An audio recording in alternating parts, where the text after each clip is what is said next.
Welcome to Cityscape, a podcast from the Committee for Sydney. Carl Weisbrod is a global authority on urban development and city planning. A former head of the New York City Planning Commission, he also spearheaded the transformation of Times Square, creating a global hub for tourism and entertainment as the city recovered from the 9/11 terrorist attack. He sat down with the Committee for Sydney's executive chairman, Michael Rose.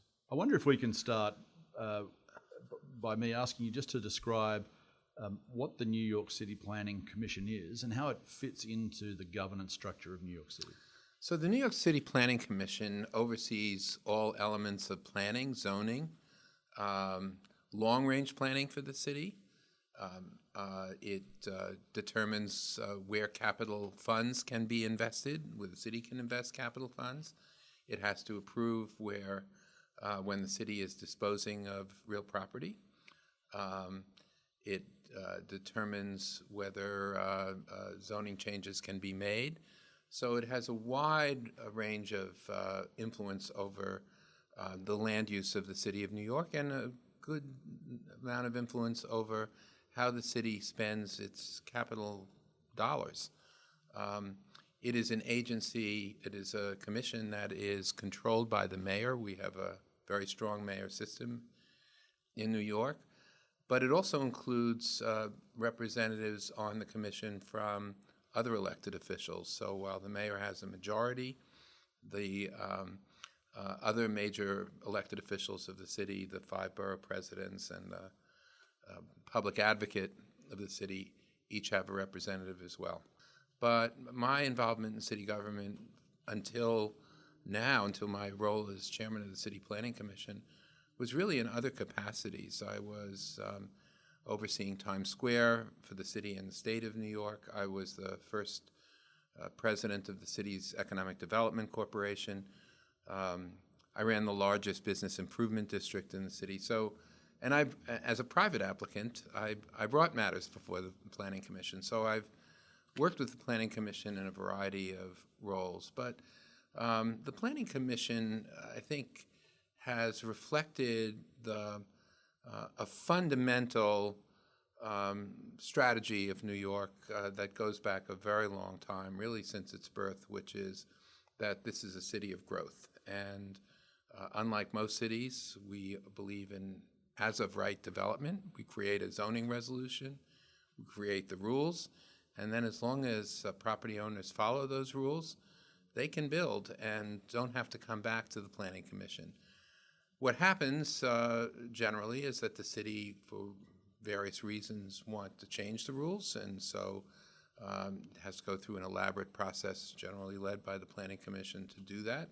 Or private owners come in with extremely complicated projects and say, we want to change, we, the private owners, want to change the rules. We need Planning Commission approval to do so. So you touched on your work in relation to Times Square, a part of New York City that has had a dramatic transformation over the last 25 or 30 years. And you also mentioned business improvement districts. I wonder if you can say a few things about the importance of the business improvement district in the transformation of Times Square and some thoughts on business improvement districts generally. Well, first I should say that Times Square, which sits in the middle of Midtown Manhattan, has a sort of a special place in New Yorkers' psyches. It has always been, since the very beginning of the 20th century, the meeting place of the city. It's the place of celebration. It's the place where New Yorkers used to gather to watch election returns on a news zipper that went around the New York Times building. It's a place where New Yorkers celebrated the end of World War II and VJ Day and VE Day. And then after World War II, it fell into a dramatic decline and became pretty much the sleaziest part of New York. It was the concentration of the sex industry. It was a place of massive amounts of crime, drug use, homelessness, a place where New Yorkers and visitors didn't want to go, and it really symbolized the deterioration of New York in the 1960s and 1970s. So there was a big commitment to revitalize Times Square. And for the first time, really, ever, the city and state used its powers of eminent domain to say, we can't expect the private market to do this. We're going to have to do it ourselves. And condemned property in Times Square, saved some heritage theaters, and then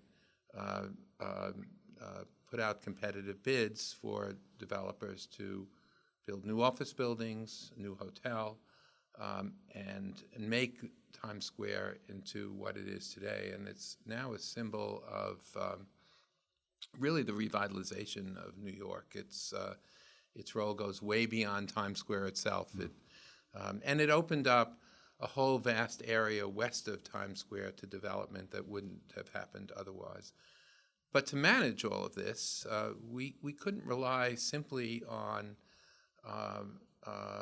public services. So the Times Square business owners, property owners, created a business improvement district, a very popular device in New York, by which the property owners agree to tax themselves extra to provide extra services of one sort or another, including more sanitation services, extra security services, marketing services, and the like. And that has become really a very, very important economic development tool throughout the city. It's been used in Lower Manhattan. It's been used throughout New York, and really followed by countries all over the world.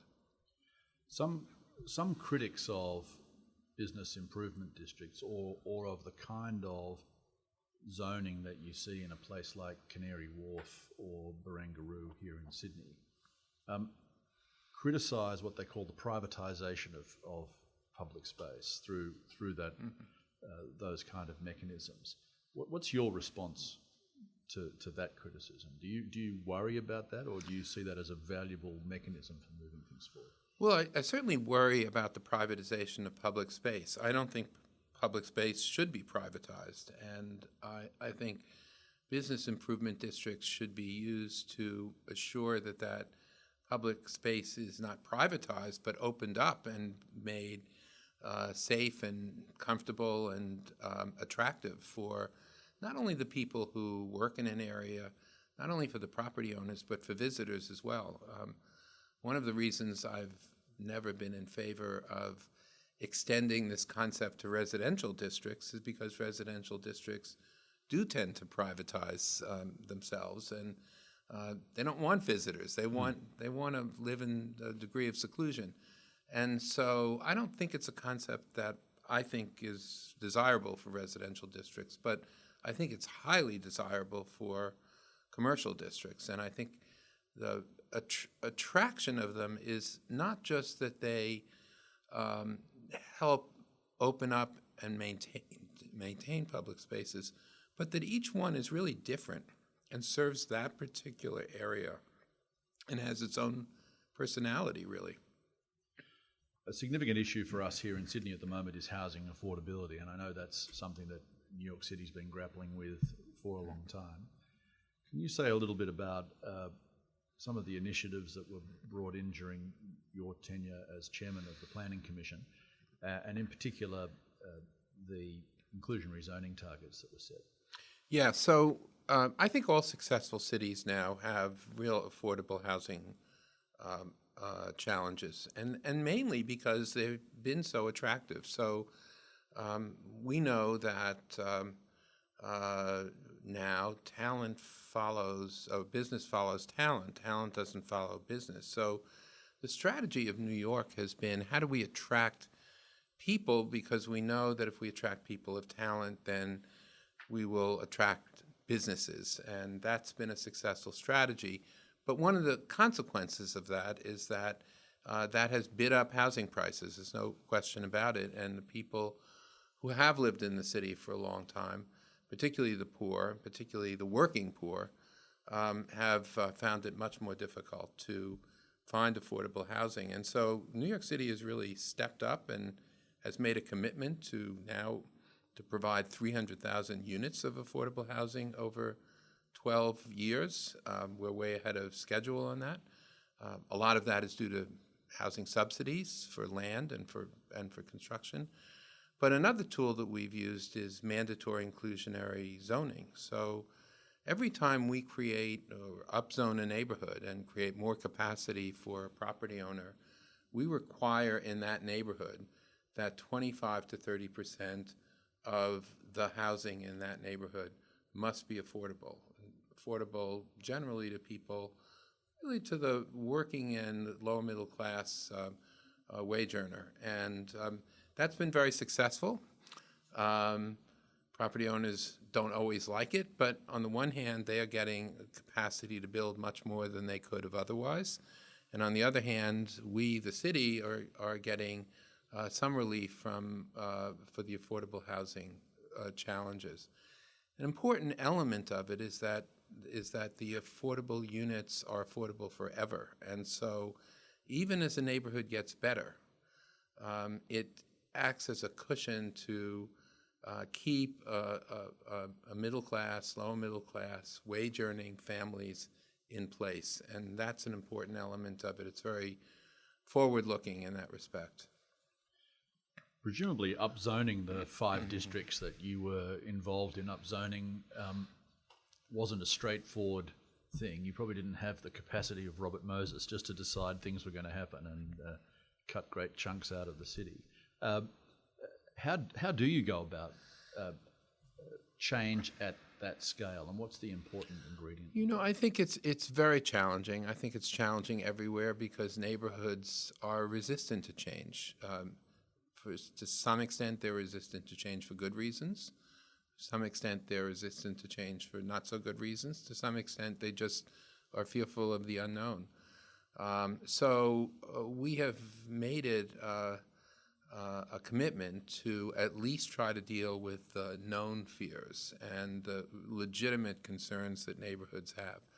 Neighborhoods are concerned about greater density, a fear that public services will be overwhelmed, a fear that there's not going to be sufficient schools or open space or transit or community services for the growing population. And that we do deal with. We set aside $1 billion of city money just to invest in those neighborhoods that we are changing the zoning in. And that's been an important ingredient. Neighborhoods are concerned about people moving in who are making too much money or not enough money. And it's hard to get the formula just right. And perhaps you never can get it 100% right. But I do think that we've made a legitimate attempt to do that. It's always difficult. It takes a long time. We have long conversations with neighborhoods, go through an extensive public review process. Each one of these takes 18 months to 2 years generally. But at the end, once it's done, it's done. And again, that's one of the big advantages of the New York system is that for property owners, they don't have to come back a second time or a third time or fourth time. And that's actually a big advantage for elected officials too. New York City is extraordinarily reliant on bridges and tunnels and airports, and some of that infrastructure now is more than a century old. Yes. Is that something that worries you as a planner? And what do you see as the way forward for New York in an environment where, at a national level, infrastructure renewal seems to have stalled? I think this is perhaps New York's biggest challenge. We went through an enormous growth spurt between really at the beginning of the 20th century, 1898 to 1918. Our water system was created, our power grid was created, our subway system was created. Our bridges were built, our tunnels were built. And so they are more than 100 years old now, and they have not had the investment that they need. And in fact, they've really been disinvested in, frankly, over that century plus. So we do need a national infrastructure policy, I think, in the United States, and particularly in our largest cities. And New York is a particularly capital-intensive city. I think one of the reasons why the United States did so well after World War II is because at that time our infrastructure was relatively new and modern. We've fallen behind now. And we look at Asia, actually, and see the infrastructure in Asia with a degree of envy. When President Trump came in, one of the goals that he established was to create a major investment in infrastructure. We haven't seen it yet. I'm hopeful we will, but we certainly haven't seen it yet, and we need it desperately.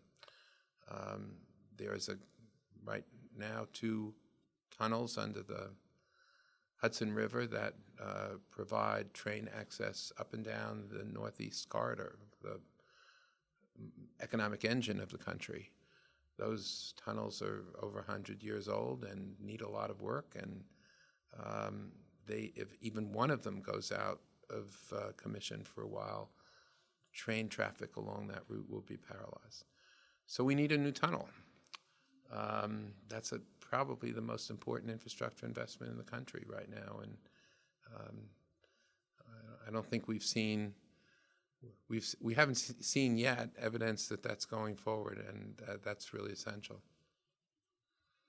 This is your second trip to Sydney, and you've had an opportunity to speak to a number of people who are involved in some of the planning and infrastructure issues that we're dealing with here.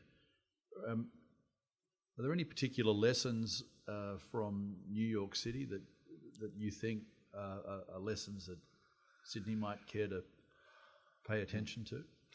I always hesitate to give lessons to other places because while successful cities have a lot in common, I also know that all politics is local.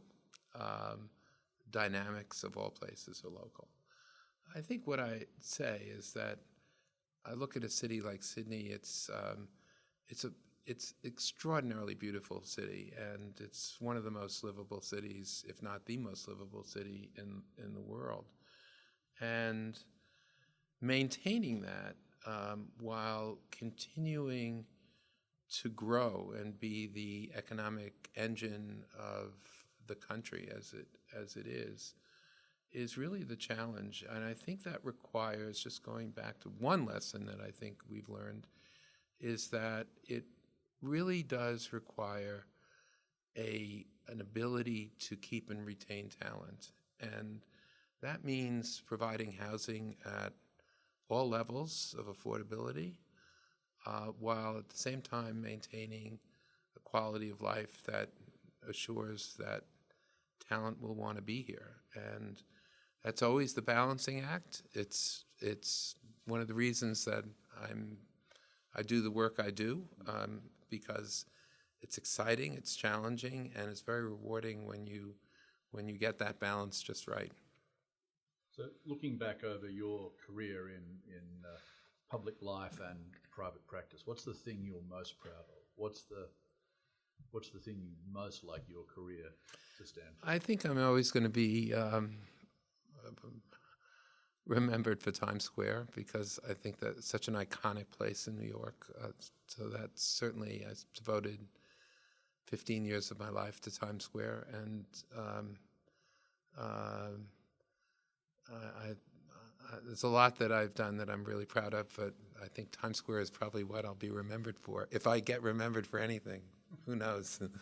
Well, I think you will be. Carl Weisbrod, thanks very much for joining us today. Thank you.